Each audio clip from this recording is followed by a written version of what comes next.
Hi, it's Debbie from the Degenstein Library with a review of some of our new nonfiction books.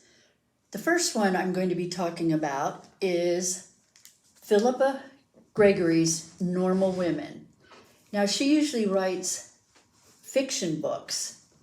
She had written The Other Berlin Girl, which was very popular, but this one is nonfiction. It's a book about England from 1066 to now, 900 years of normal women from all walks of life. She went through court records, journals, newspapers, and gives stories of women who went to war, who farmed on their own, flew a Spitfire plane, rode in jousts, became bankers, many things that years ago women could not do. This chronicles centuries of cultural and social changes, and it's powered by the determination, persistence, and effectiveness of women.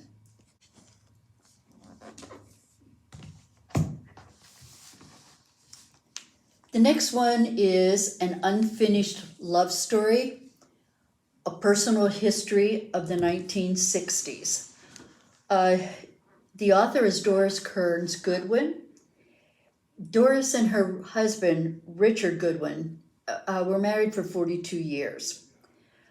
He had been working for John F. Kennedy and also was an advisor to Robert Kennedy. When she was 24 years old, she was selected as a White House Fellow, working with Lyndon Johnson and also helping to write his memoirs. She then became a well-renowned historical author. They have been going over 300 boxes of journals, documents, and memorabilia. Both saw they had a time capsule of the 1960s and an inside view of famous leaders such as Martin Luther King, the Kennedys, Johnson, and they also had the trials and tribulations of the 1960 era.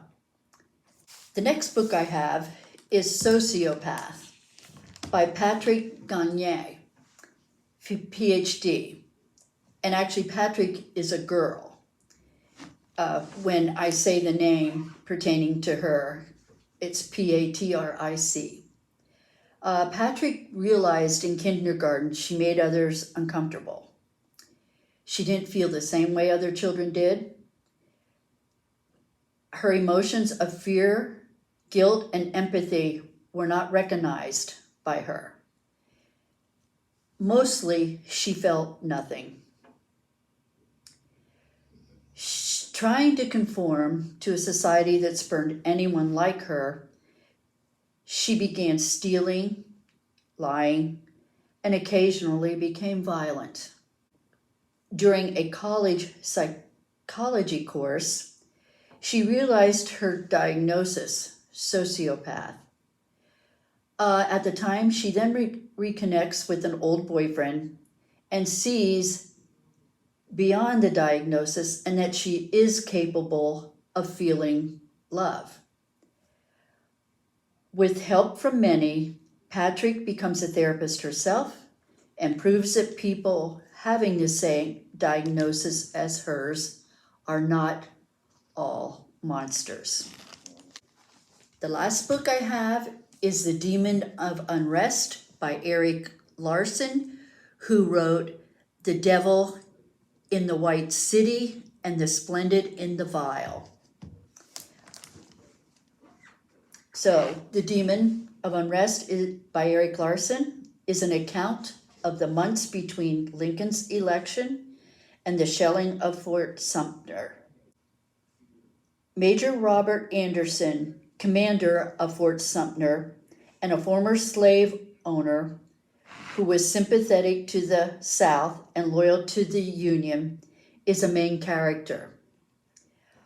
At this particular time, Lincoln is battling with his Secretary of State, William Seward, and is desperately trying to avert a war.